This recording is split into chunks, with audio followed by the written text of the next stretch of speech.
Bienvenidos una semana más a Miradas de Asturias. Esta semana nos hemos tomado la licencia de quedarnos en la ciudad de Oviedo. Sería un insulto pasar de largo por esta vetusta orbe sin conocerla, puesto que yo creo que forma parte, por supuesto, de la historia de Asturias y de, como digo yo, de esta aventura del conocimiento de ser asturianos.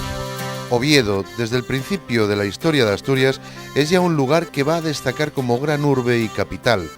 Hoy en día su población tiene casi 200.000 habitantes. La ciudad de Oviedo mantiene una gran tradición cultural y musical que se manifiesta en el Teatro Campoamor en todas las épocas del año, desde lo que es la temporada de la ópera, las jornadas de piano o los ciclos de concierto. Asimismo, Oviedo cuenta con un magnífico comercio especializado y mercados de gran tradición popular. La ciudad representa el centro geográfico, político y administrativo de la región. Esta ciudad cada vez es más abierta y cosmopolita, reforzando todo esto eventos como la entrega de los premios Príncipe de Asturias. Será en el siglo XVIII cuando se inicia una gran actividad industrial en la ciudad, y es a mediados del siglo XIX cuando ya se desarrolla su gran actividad financiera y comercial. La reforma de la ciudad de Oviedo no ha sido ajena al casco antiguo. Esta transformación en las fachadas ha contribuido a mejorar la imagen de esta vetusta ciudad.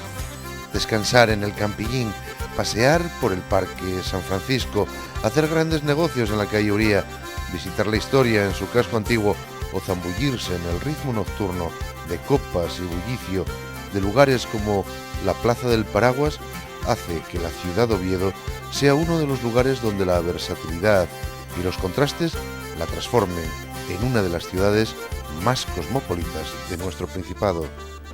Alfonso II el Casto será el primer rey que va a equipar a la ciudad durante el siglo IX de un acueducto para suministrar el agua y una muralla defensiva. Dentro de este conjunto arquitectónico va a haber varios barrios que van a empezar a poblar, barrios que van a estar pues llenos de artesanos, soldados, servidumbre y gentes de otras ocupaciones, que irán poco a poco dinamizando el primer núcleo urbano de esta ciudad llamada Oviedo. Igualmente, Alfonso III el Magno aportará a la ciudad nobles construcciones, como la Fuente de Foncalada, que es del siglo X y que ya en el 98 fue declarada Patrimonio de la Humanidad por la UNESCO. Al recibir Alfonso IV en el año 931 los estados de Asturias, el reino asturiano se desgrega, transformándose en tres señoríos. El de Oviedo queda en manos de Fruela II, el de León gobernado por García y el de Galicia por Ordoño, trasladándose definitivamente la corte a León. Oviedo y con él el reino de Asturias ceden el protagonismo a León. No obstante, los reyes visitan de vez en cuando tierras astures y acuden, por supuesto, a la iglesia de San Salvador, que durante el siglo XI se convierte, al igual que sucede con la de Santiago de Compostela, en un lugar de peregrinaje muy importante, cuyos efectos se dejan sentir en la vida urbana. En el año 1075, Alfonso VI viene a Oviedo con una comitiva real en la que figuraba ya el famoso Cid Campeador, don Rodrigo Díaz de Vivar, para otorgar los primeros fueros a la ciudad. Pero no será hasta 1145 cuando se le otorga ya el fuero definitivo, teniendo a Oviedo como ciudad de realengo. En esos fueros se establecen varias disposiciones. Una de ellas era la del Estatuto de Ciudadano Libre a todos aquellos que fijaran su residencia en la urbe. Otra, por ejemplo, era la exención de abono de tributos a la circulación de mercancías entre León y el mar. A pesar de todo, la Iglesia mantendrá en época medieval gran influencia a nivel social, político y económico. De ahí que las disputas entre los poderes político y eclesiástico estuviesen a la orden del día. En 1388 el rey Juan I funda el título de Príncipe de Asturias, siendo don Enrique el Infante, hijo de este, el que va a ser el primero en poseer ese título, lo que corresponderá después a todos los sucesores de la corona. A partir de entonces, Oviedo comienza a ser la capital del Principado de Asturias. Al tiempo, surgía la Junta General del Principado, institución de derecho público que, como Junta de Concejos, funcionó con carácter permanente en el Principado de Asturias desde mediados del siglo XV hasta 1834, año en que se dio paso a las diputaciones provinciales. La Universidad de Oviedo comienza sus actividades el 21 de septiembre de 1608, aquí en la calle San Francisco, y las materias que impartían primeramente eran artes, teología, cánones y leyes. Ya en el siglo XIX, Oviedo fue la primera de las capitales de provincia en declarar la guerra a Napoleón, determinación que toma la Junta General del Principado en la noche del 23 al 24 de mayo de 1808. En 1955 se consigue para el casco antiguo la declaración de zona monumental. Bueno, pues estamos ahora con Agustín Iglesias Caunedo. Es concejal del Ayuntamiento de Oviedo, concejal de Turismo. Pero bueno, que él nos diga. Buenos días, Agustín, ¿cómo estamos? Muy buenos días, muy bien. Aparte de concejal de Turismo, llevamos también el área de presupuestos y la coordinación del equipo de gobierno. ¿Cómo ves tú, como concejal de Turismo, la ciudad de Oviedo? Y yo creo que la ciudad de Oviedo es una ciudad pujante en lo económico, que está evolucionando de lo que siempre fue una ciudad de servicios hacia una ciudad volcada en el turismo. Creo que fundamentalmente el futuro de Oviedo ahora mismo está muy ligado al futuro del sector turístico en nuestra ciudad. ¿Cómo ve usted Oviedo? ¿Mejoró, empeoró? Hombre, claro. Tiene que estar uno ciego para no ver la mejoría que... ¿Y tirón turístico? ¿Tenemos tirón turístico? Hombre, claro que sí. Si hay algo curioso en este momento, y es que vamos a comprar unas madreñas en Oviedo, en el mercado del Fontán. Seguirme. Buenos días. Oye, ¿había forma de comprar unas madreñas para unos pies como los míos? Sí, hombre, sí, ¿cómo no haber forma? Calzo un 45, no sé, ¿esto cómo llega? A ver. Hombre, normalmente para hombre un número más de lo que se calce. Uno más o depende de la zapatilla, a lo mejor a veces suele valer bien el mismo número. Pero y es lo que yo te digo, hay que usar zapatillas, de zapatos Sí. nada. No, con zapatillas. Bueno, pues mérgame ahí un 46 para mí, para andar, porque y que desde que estoy en este programa ando mucho por el monte. Y entre calellar y calellar, ¿cuál sería el mío? El 6 aquí ahora mismo no tengo. Bueno, pues unas zapatillas europeas yo creo que un 45 que te valdría algo. Un 45. Y son con esta suela no resbala ni nada de eso. No, la goma, bueno, está para eso, para que no resbale en el suelo, vamos, en lo que está húmedo.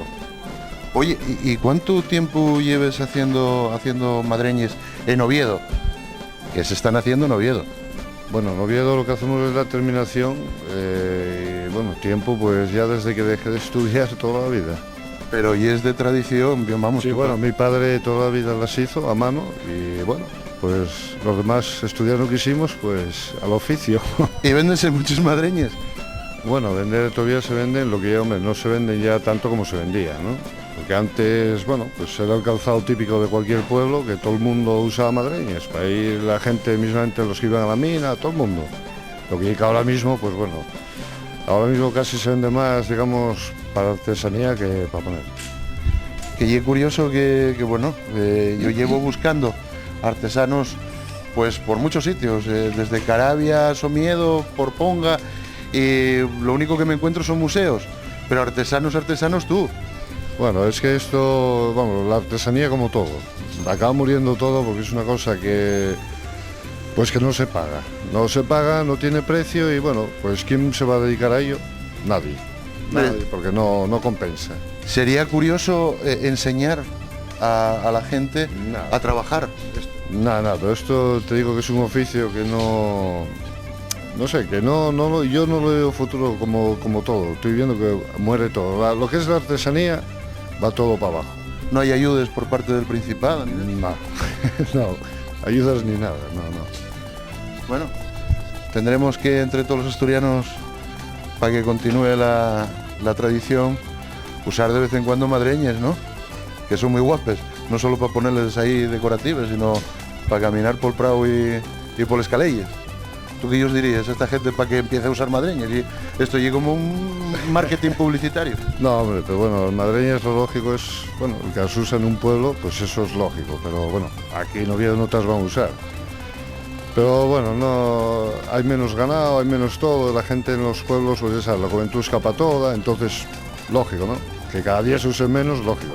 Lo que bueno, también ahora pues aumentó la venta para el turismo, entonces bueno, pues uno con otro compensa todo. Vendiéndolas vale igual para una cosa que para otra. A ver si vemos japoneses visitando la catedral y de madreñes. Bueno, nada, dame este del 45 que voy a llevarles. Muy bien. Venga, gracias.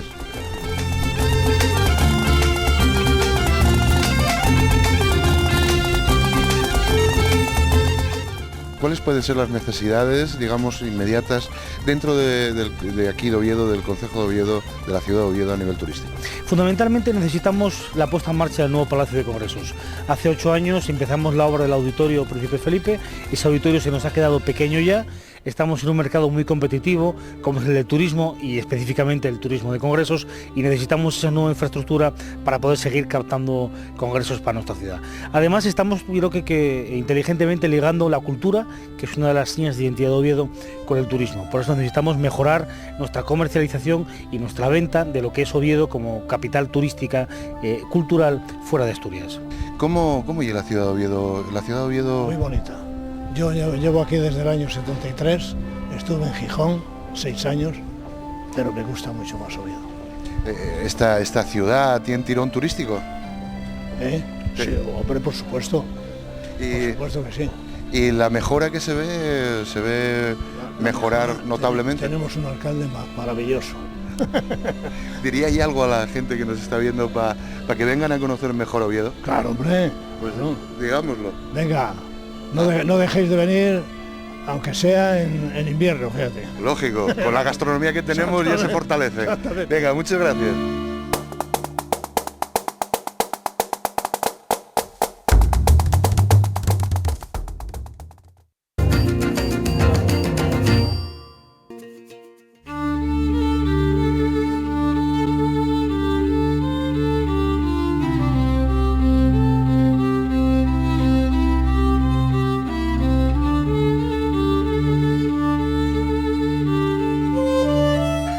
¿Tenemos futuro en Oviedo a nivel turístico? Yo creo que Oviedo tiene muchísimo futuro a nivel turístico. Mes a mes estamos viendo que las estadísticas mejoran, los empresarios siguen haciendo importantes inversiones en nuestra ciudad y vamos a iniciar, ya digo, una campaña importante ahora de venta de Oviedo como capital cultural fuera de Asturias. Vamos a atraer a personas de toda España o de toda Europa a conocer la temporada de ópera de Oviedo, a conocer nuestra temporada de zarzuela. Por tanto, tenemos un turismo pujante que va más. ¿Usted cuánto tiempo lleva viviendo en Oviedo? Desde el año 58. ¿Y vio la ciudad de Oviedo mejorar, cambió, empeoró? No, hombre, mejoró. Mejoró, No. Pero mejoró notablemente, ¿no? Bueno, mejoró. Bien. ¿Hay algo que pudiéramos poner que falte? No, quitar. Quitar. ¿Qué quitaríamos? Pues en el Tartier están haciendo un gran edificio, pero ocupa todo el espacio. Entonces, quitar eso para mejorar la imagen de Oviedo, ¿no? Llevarlo a otro sitio, que eso es imposible. Bueno, pues ya llegó ese momento en el que saborear la gastronomía dentro de Oviedo. Hola Luis, ¿cómo andamos? Hola, buenos días. Oye, yo que ando de turista aquí por Oviedo, ¿qué podíamos comer aquí en donde estamos hoy, que nos toca aquí la ciudad de Oviedo? Cuéntame, ¿qué podemos comer hoy aquí? No sé, déjame pensar un poquito, a ver si encuentro algo de nuestros platos. A ver si hay alguna ensalada, algún pescado, una carne. Pues miramos entre los dos, que así también podemos decidir. De acuerdo. Oye, y yo que estoy de antojo, porque no sé si esta barriga ahí de embarazo o de qué, pero sí, esa ensalada de bugre. Bien. Es un plato que tiene bastante aceptación por el tipo de materia prima que utilizamos, como es el bugre, y las ensaladas pues para ciertos momentos vienen bastante bien, ¿no? Es un plato como aperitivo, como entrada. muy correcto. Voy a hacer el cambio lingüístico que tuve que hacer en varias ocasiones, ahora hago otra vez. Lo de bugre, ya sabéis que lleve bogavante o lubricante que llamen en otras ocasiones, pero bueno, para mí aquí en mi tierra lleve bugre toda la vida. ¿Y de segundo quién ponemos? Yo creo que por la época en que estamos hay caza y yo creo que podríamos ir a un plato de carne de caza. Un día como hoy, que está el tiempo favorable a ello, pues podríamos completarlo con un lomo de ciervo. Yo creo que sería un plato adecuado para un día como hoy. Lomo de ciervo. Hay una cosa que es muy curiosa, vosotros aquí hacéis pan, ¿verdad? Sí, todos los días nos encargamos de elaborar 2 tipos de pan y bueno, es una idea que hemos iniciado hace 10 años y con ella seguimos. Cuéntame, ¿cómo dos tipos de pan? Sí, hacemos un pan de trigo y luego otro pues mezcla de centeno y trigo con unas pasas. Entonces hacemos un pan más integral, más metido en pan artesano, ¿no? Esto y como aquel pan que hacía la abuela en la aldea, ¿no? Bueno, se parece más a esos panes y no a los industriales, ¿no? No a estos panes últimos que son muy crujientes pero con menos sabor. Nosotros buscamos más la identidad del sabor que la apariencia externa del pan, ¿no? Oye, ¿y de postre? Y de postre, pues yo creo que un semifrío de turrón que lleva pues unos pequeños daditos de moscatel en gelidificado, pues yo creo que sería un buen final para este menú.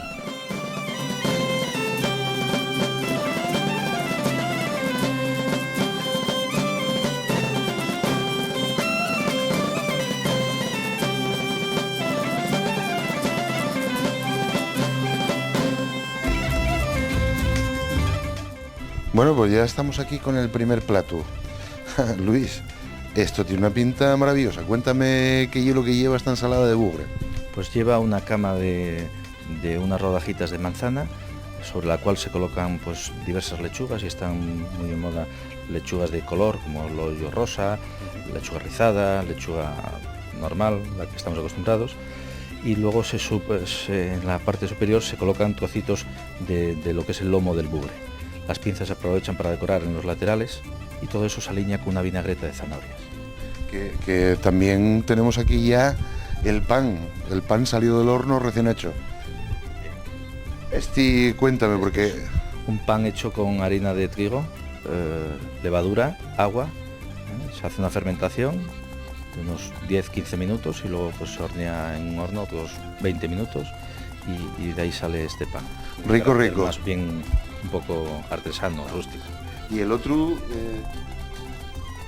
este otro pan lleva... Pan tenemos pues una composición parecida, solo que se le añade pues un 50% de harina de centeno y se le añaden unas uvas pasas para que le dé un pequeño toque. Qué bueno. Dulzor. Voy a probar todo el pan también. Luis, y ahora con esta ensalada, ¿qué hacemos? Llamamos a José a ver que nos diga qué podemos beber. José, ¿qué podemos beber aquí con esta super ensalada? Con la ensalada de bugre podríamos ver una sidra de nueva expresión que está estabilizada y con la acidez de la vinagreta de zanahoria pues iría muy bien. O sea que pasamos de esa sidra de la que todos conocemos, de echar al cubilete, a la sidra de mesa a mesa. Pues en un restaurante pues queda más elegante, más bonito, un producto limpio. Y no pierde el sabor de la sidra, ¿verdad? No pierde. Vamos a probarla también.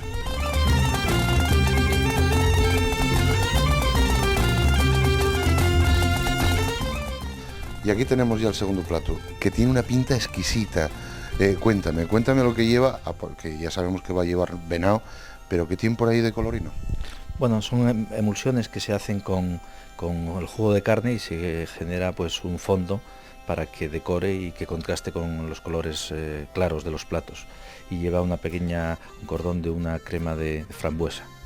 Además, en las guarniciones pues observamos unas cebolletas que están caramelizadas y un poquito de piña también caramelizado. Pero entonces lo redondo son patatinos. Y estas bolitas que vemos en la parte externa pues son patatas. Y mi abuela era de concejo de ayer y a esto llamaba los patatinos. Pero claro, son patatinos, o sea, patates pequeños y redondes que están muy ricas. Y bueno, y ahora encontrámonos con la otra diatriba. ¿Con qué podemos probar la carne? Pedimos ya a José que nos eche un cable. José, ¿con qué comemos este segundo plato? Porque... El ciervo iría muy bien con un tinto fino de Peñafiel, 12 meses de barrica. Tiene fuerza y tiene fruta, que iría muy bien con el ciervo y con la piña caramelizada.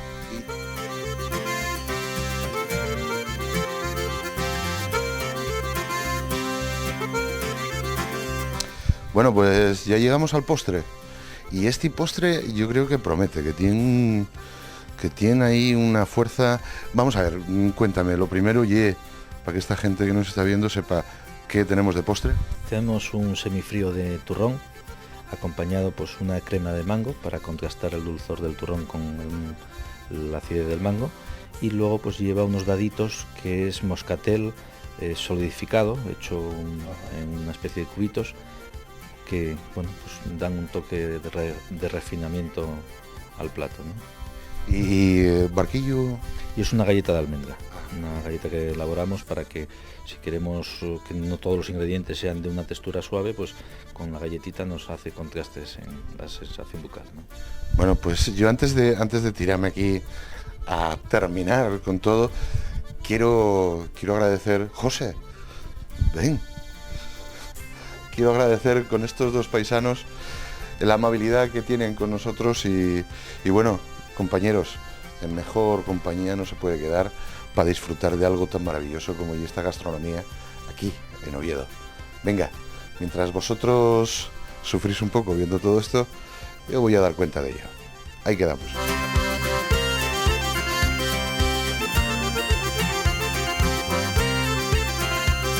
Y así, quitando un poco los hábitos de concejal, en tu corazón, ¿cuál es el sitio más guapo?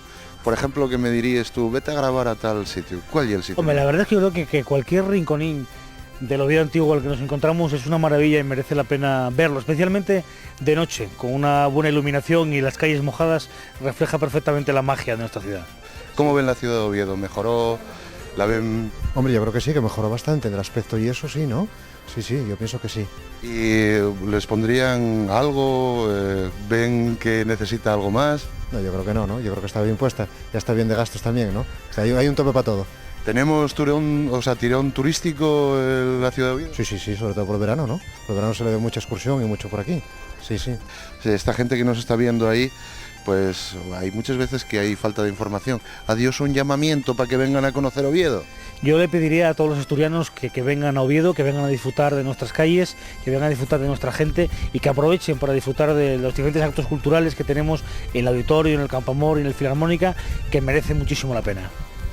Pues gracias, Agustín, por estar con nosotros en Miradas de Asturias. Y bueno, aquí seguiremos promocionando el turismo, que es lo que hay que hacer en esta Asturias. Encantados y contar con nosotros para lo que necesitéis. Venga, muchas gracias. Tras la visita a la ciudad de Oviedo, nuestras almas se llevan en el recuerdo a la vetusta ciudad, una de las más antiguas capitales, donde la vida, la historia y sus ciudadanos hacen de este Oviedo la mezcla oportuna para querer volver y seguir disfrutando de este mare magnum de cultura, historia y bullicio, donde se forjó no solo las raíces del mítico Carballón, sino la gran leyenda de esta aventura de ser asturianos.